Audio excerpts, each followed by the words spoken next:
os produtos e legitimação da diversidade. Política de inclusão, escola indígenas, quilombolas, ensino de história da África, tudo que remete à questão da diversidade que é importante no Brasil. 5. Delegação da decisão do centro pela periferia e projeto político-pedagógico. A escola deve decidir como concretamente ela funciona e ligação também escola-comunidade. 5 e 6. E redefinição de política como governança. Às vezes, círculos de qualidade que foram criados em algumas escolas. Valorização da inovação pedagógica e do construtivismo. Cada vez mais autonomia pedagógica para o professor da escola e cada vez mais avaliações. E SAEB, ENAD, ENEM, PISA. É normal.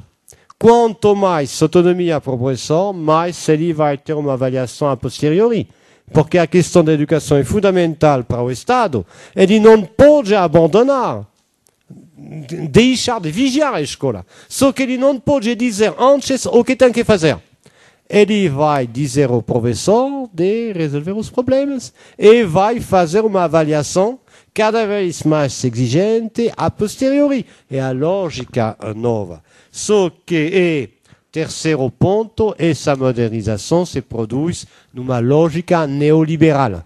Eu deixei pelo final, porque não se deve confundir esse movimento de modernização e a lógica neoliberal, apesar de que a modernização geralmente foi produzida numa lógica neoliberal, mas ela pode funcionar numa outra forma de lógica.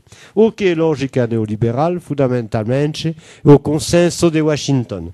O consenso de Washington, que começa apenas agora a ser contestado, é a ideia de que é a lei do mercado, oferta e demanda, que deve regular as questões sociais, e a ideia de que o que é privado sempre tem melhor qualidade do que é público, o que é errado.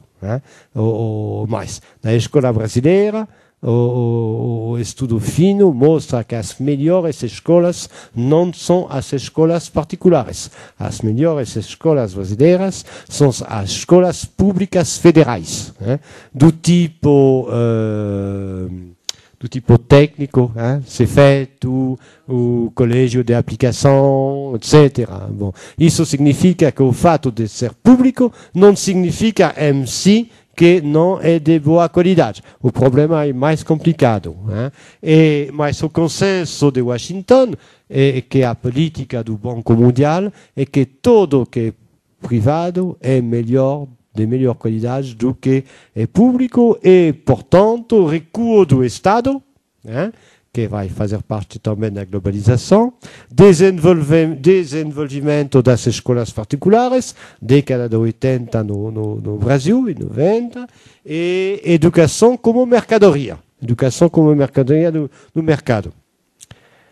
Dificuldade, a última parte, novas dificuldades e contradições para a escola. Na forma brasileira, na França diria uma coisa um pouco diferente, com pelo menos 4 coisas, que são o número. Uma, tem que obter, a escola brasileira tem que obter uma nova elevação do nível de formação até final do ensino médio, enquanto ainda não resolveu os problemas anteriores do ensino fundamental 2 e até do ensino fundamental 1. No Brasil se deve fazer tudo ao mesmo tempo. O que a França, a Inglaterra, a Alemanha fizeram século e meio, de fazer em 30 anos no Brasil, uma dificuldade enorme. Segunda dificuldade, tem que gerir, resolver na periferia contradições centrais. A pobreza, a desigualdade, o desemprego são contradições centrais da sociedade brasileira que a escola não pode resolver. Só que as consequências do ponto de vista cultural e escolares, é a escola que deve gerir essas consequências de contradições que ela não pode resolver. O que se chama a profissionalidade. Os professores foram missionários, depois foram funcionários públicos, agora são profissionais. O que é um profissional? Definição rápida é quem deve escutar a seguinte ordem: se vire como quiser, mas me resolve esse problema. Bom. O trabalho do professor não é mais funcionário. Não deve fazer o que foi definido como sendo a sua função e que ia ser fiscalizado. Isso era muito confortável, porque eu fiz o que vocês me disseram que eu tinha que fazer. Não funciona. Não é minha culpa, culpa do Ministério. Bom, agora é terrível. Eu posso fazer quase o que quiser, pelo menos na equipe, no quadro do projeto político-pedagógico. Não funciona. É a nossa culpa, porque tem autonomia. E a avaliação vai mostrar que não funciona. Na verdade, não funciona. Às vezes porque o professor falta de formação também. Às vezes porque está cansado. Às vezes porque não consegue mais enfrentar as contradições. Às vezes porque é preguiçoso. Tem também professores preguiçosos. Não sei por que não teria na profissão de professor quanto tem em outras profissões. Mas tem o fato de que temos que enfrentar localmente contradições que são contradições centrais.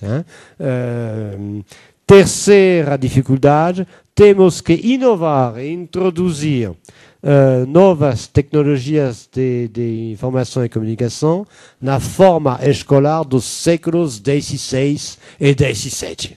Bom, isso não é sério. Isso não é sério. Computador. Bom, eu nem falei das escolas de Sergipe do interior, em que os fios elétricos estão sem proteções. Bom, se eu colocar um computador, é toda a eletricidade que vai explodir. Bom, não funciona. Tenho que introduzir técnicas do século XXI numa forma escolar, que é a forma escolar do século XVI, XVII, como avaliação individual e como uma contradição fundamental do próprio Estado. O Estado pede oficialmente uma coisa e avalia outra coisa. De uma prova.